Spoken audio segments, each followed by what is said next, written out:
Halo kalian semua, selamat datang di channel Singkat Padat. Bagaimana kabar kalian semua? Mimin harap kalian semua baik-baik saja. Dan pada video kali ini kita akan melanjutkan pembahasan kontes spoiler dari serial Donghua Perfect World episode 162.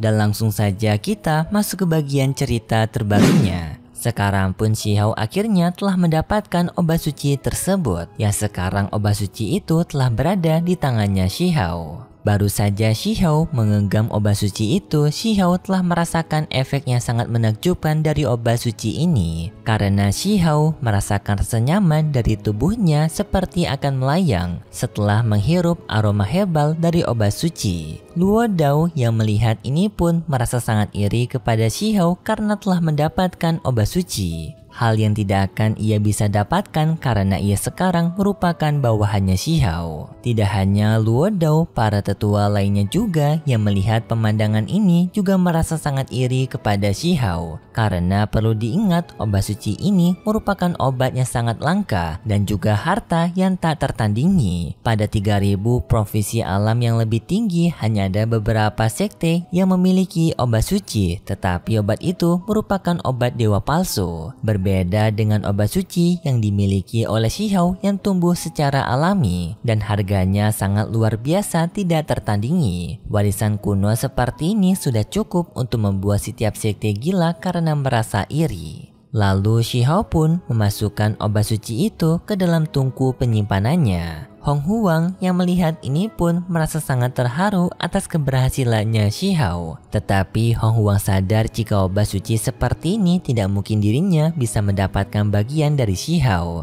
Jadinya Hong Huang pun memutuskan untuk melakukan perpisahan kepada Shihao pada saat ini. Karena Hong Huang ingin bertemu dengan teman-teman lainnya. Lalu Shihao pun berpisah dengan Hong Huang. Tidak hanya dengan Hong Huang, Xiao juga menyuruh kepada dua bawahannya yaitu Lan Yichen dan juga Luo Dao untuk pergi, yaitu untuk mencari tanaman obat suci. Jika mereka bisa menemukan tanaman obat yang banyak, maka nanti Shihao juga akan memberikan jatah kepada mereka berdua. Lan Yichen dan juga Luo Dao menerima perintahnya Shihao. Setelah itu pun mereka berdua pergi meninggalkan Shihao. Setelah Shihao sendirian, Shihao pun pergi dari sana untuk mencari tempat yang sepi. Karena Shihao berniat untuk berlatih kultivasi isolasi untuk meningkatkan kekuatannya sendiri. Karena ia juga telah mendapatkan tanaman berharga yaitu tangkai ilahi. Shihao meningkatkan kekuatannya dengan cara yang sama seperti sebelumnya yaitu menggunakan kekuatan api surgawi. Sambil berlatih, Xiao juga memberikan sedikit tanaman obat suci kepada kupu-kupu kaisar. Hal ini pun membuat Shiba Tian merasa iri kepada Xiao karena kupu-kupu kaisar mendapatkan harta yang sangat berharga. Xiao menjawab bahwasannya Shiba Tian juga telah mendapatkan bagian hartanya sendiri, yaitu Xiao yang telah memberikan batu origin kepada Shiba Tian. Apalagi batu origin itu telah dimakan habis oleh Shiba Tian. Xiao meminta kepada Shiba Tian untuk tidak rakus dan juga sadar diri.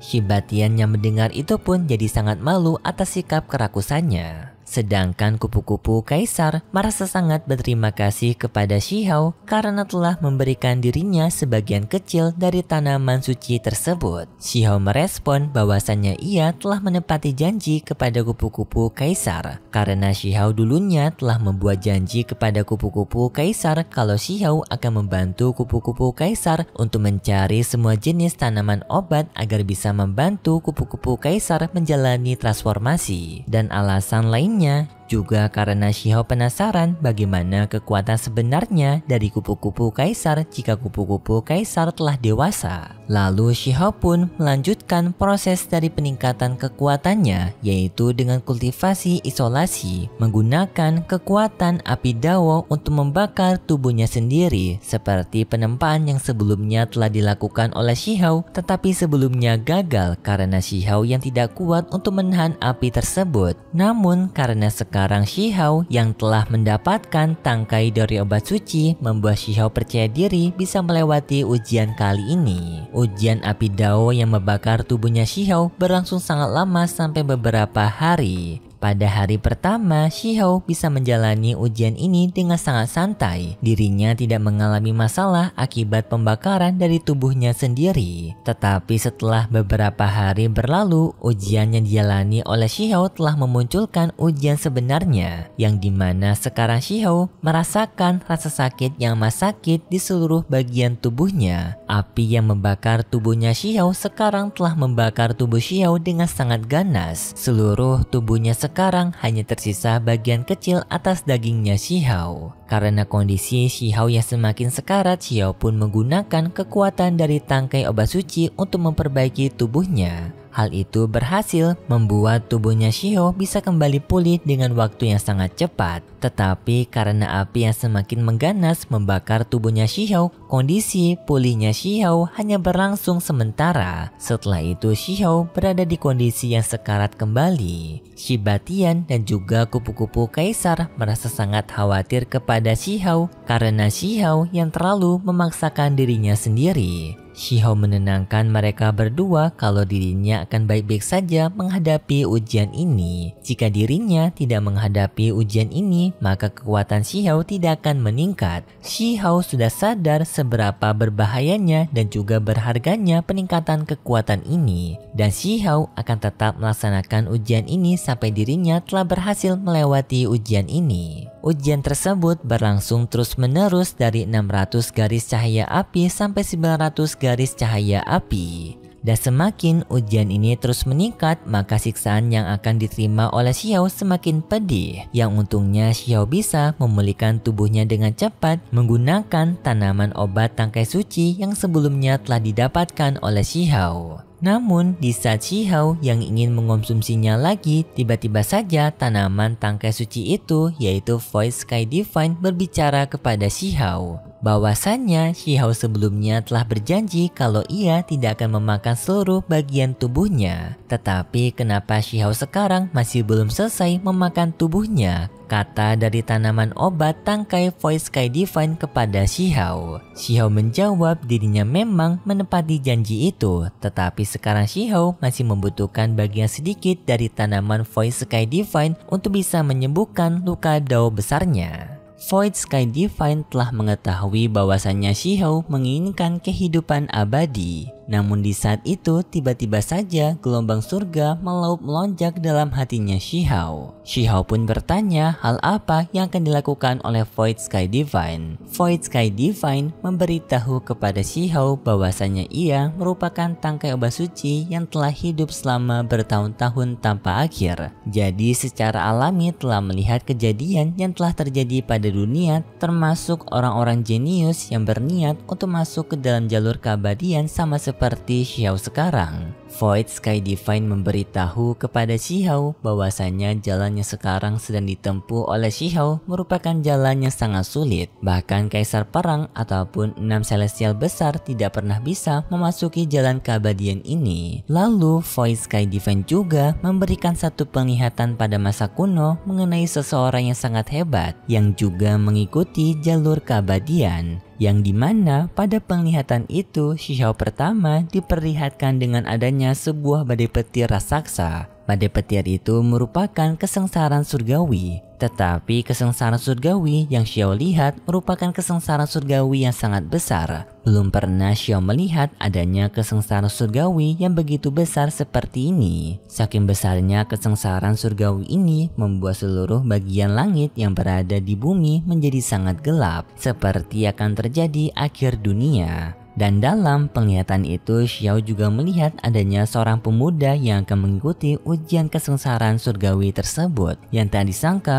ujian kesengsaraan surgawi yang sangat berbahaya itu dapat ia lewati dengan hanya satu jarinya saja. Yang dimana ia menunjukkan jarinya ke atas langit dari kesengsaraan surgawi dan seketika aura kekuatannya menghempas ke seluruh badai dari kesengsaraan ujian surgawi. Shihao pun sangat kaget dengan kehebatan kekuatan dari orang tersebut. Tak disangka orang itu bisa melewati ujian kesengsaraan surgawi dengan hanya satu jarinya saja. Dan setelah orang itu berhasil melewati ujian kesengsaraan surgawi, orang itu juga berniat untuk memasuki jalan keabadian sama seperti apa yang dilakukan oleh Shihao sekarang. Namun tidak lama setelah orang itu mencoba, tiba-tiba saja orang itu kedatangan seseorang misterius yang datang ke hadapan dari orang tersebut. Orang itu datang dari sebuah kabut hitam yang tiba-tiba saja muncul. Dan lalu terjadilah pertarungan antara si jenius melawan sesosok kabut misterius. Yang tak disangka pada pertarungan itu si jenius dikalahkan. Yang artinya orang itu telah gagal melewati ujian ke jalan keabadian. Shihao yang melihat fragmen ingatan itu sangat kaget bagaimana bisa seseorang jenius yang memiliki kekuatan yang sangat menakjubkan yang bahkan bisa melewati ujian kesengsaraan surgawi dengan hanya menggunakan jarinya saja dikalahkan dengan mudah oleh sesosok misterius yang muncul dari dalam kabut. Tidak hanya gagal, orang itu juga tewas.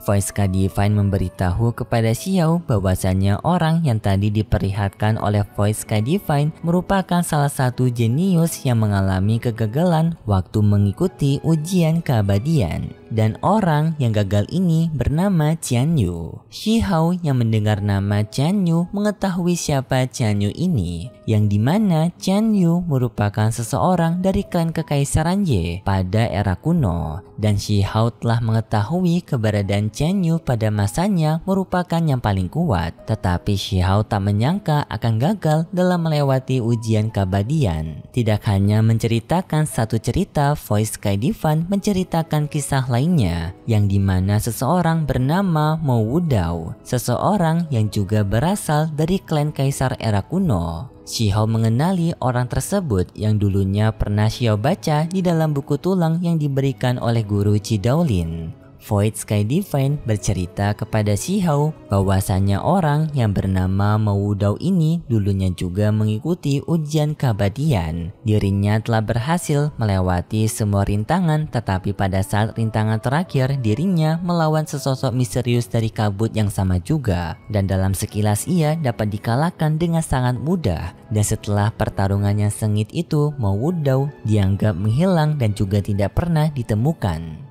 Xiao pun semakin jadi penasaran sebenarnya apa yang terjadi kepada mereka semua yang mengikuti ujian keabadian. Apakah itu kecelakaan ataupun gangguan dari pihak eksternal? Sayangnya Voice Sky Divine menjawab dirinya juga tidak mengetahui secara pasti karena ia tidak secara pribadi menyaksikan kejadian itu. Karena ternyata Voice Sky Divine mendapatkan fragmen ingatan itu secara tidak sengaja. Xiao pun sekarang jadi mengerti kenapa pada era ini masih belum adanya seseorang yang mencapai keabadian. Karena ternyata adanya sebuah kejadian aneh yang membuat setiap orang ingin mencapai keabadian tewas tak terduga. Xiao juga jadi teringat dengan Dewa Willow yang sekarang telah mencapai keabadian. Apakah Dewi Willow juga mengalami kejadian aneh seperti ini? Dan jika Dewi Willow melewati kejadian aneh ini, maka kemungkinan Dewi Willow merupakan satu-satunya orang yang lulus dalam ujian ini. Void Sky Divine memperingatkan kepada Xiao jika Xiao tetap melanjutkan jalan keabadiannya, maka kemungkinan Xiao akan melewati kejadian aneh yang sama seperti para jenius terdahulu. Seketika setelah mendengar itu segera membuat Xiao menjadi tercengang. Tetapi Xiao menjawab bahwasanya ia tidak akan menyerah, dirinya akan melewati ujian yang juga dihadapi oleh para jenius terdahulu. Xiao ingin melihat sekali kejadian misterius apa yang telah dialami oleh para jenius terdahulu. Lalu Xiao pun melanjutkan pembakarannya sampai ke level 1000 pembakaran. Hal ini pun seketika membuat Xiao direspon oleh alam surgawi, yang dimana setelah itu pada bunga peri yang dimana tempat untuk mengawasi setiap peserta mengikuti ujian tiba-tiba saja menutup aksesnya kepada Xiao. Hal ini pun membuat orang-orang yang berada di luar sangat kaget kenapa mereka tidak bisa menonton Xiao kembali, seperti adanya kekuatan misterius yang telah memutuskan hubungan mereka kepada Xiao. Tidak lama kemudian Sky Divine dan juga Shibatian alias Batu Dewa telah merasakan kemunculan kekuatan misterius yang mendekati mereka. Void Sky Divine menyadari jika kekuatan misterius ini merupakan perubahan aneh yang akan terjadi, sama seperti kejadian oleh para jenius pada masa kuno. Hal ini pun membuat Void Sky Divine merasa sangat ketakutan karena ia sudah melihat kejadian seperti ini lebih dari sekali, membuat Void Sky Divine merasa trauma. Tidak lama kemudian dari kejauhan tiba-tiba saja Xiao melihat adanya sebuah kabut hitam yang datang mendekati dirinya. Xiao pun sadar jika kabut hitam itu merupakan kejadian aneh yang dimaksud. Xiao tak menyangka jika kejadian aneh ini akan berlangsung sangat cepat kepada dirinya, yang bahkan kejadian ini tidak memiliki pertanda akan kemunculannya. Mereka semua pun menyadari jika kemunculan dari makhluk ini adalah untuk mencegah Xiao melewati ujian keabadian. Kemunculan dari kabut hitam ini seketika membuat Voice Sky Divine sangat ketakutan karena dirinya yang sudah trauma dengan kabut hitam itu. Tidak hanya Voice Sky Divine, ternyata Shiba Tian yang terkenal sangat berani juga merasakan ketakutan kemunculan dari dalam kabut tersebut. Xiao pun dengan segera memulihkan tubuhnya kembali menggunakan tanaman dari Voice Sky Divine. Setelah itu pun Xiao menyuruh kepada siapapun yang berada di dalam kabut itu untuk segera keluar menunjukkan dirinya. Xiao juga menyuruh kepada teman-temannya untuk pergi mencari tempat yang aman, biar dirinya sendiri yang berhadapan dengan sesosok kabut hitam itu. Voice Sky Divine meminta kepada Xiao untuk berhati-hati. Kabut hitam itu secara perlahan datang mendekati Xiao. Secara seketika membuat seluruh area yang berada di dekat kabut hitam itu menjadi sangat dingin. Xiao juga merasakan aura dingin yang sangat menyeramkan dari kabut hitam itu. Seperti seolah tubuhnya yang telah membeku. Xiao pun mencoba untuk melihat ke dalam dari kabut hitam itu menggunakan kekuatan dari mata surgawi Martial Dao. Tetapi anehnya Xiao tidak melihat apa-apa dari kabut hitam tersebut.